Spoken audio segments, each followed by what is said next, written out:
I've got a 2001 Ford F150, and the indicator for the park reverse neutral drive, some people call it Prindle, it doesn't indicate correctly. When I'm in park it shows reverse, when I'm in neutral it shows drive.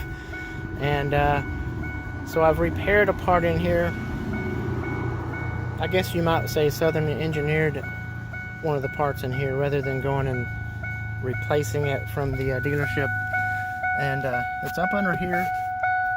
It's right up under the steering column. And I've got other pictures, and I'm going to show you exactly how to repair this.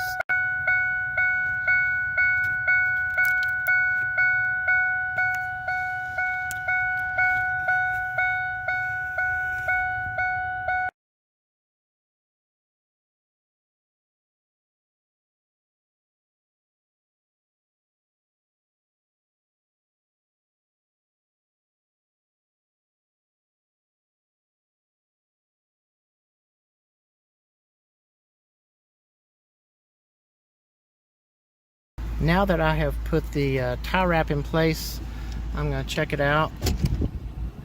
Okay, now it's in neutral.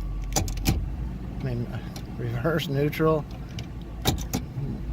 Drive. Yeah, it's a little bit to the right, but at least I know what gear I'm in.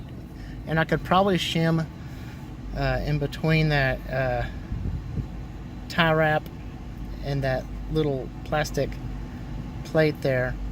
I could probably shim something in between it, and it would make that needle go further up. But I'm going to leave it here because it's a lot better than it was before.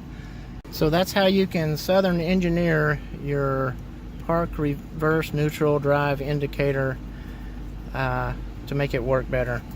Thanks for watching, guys.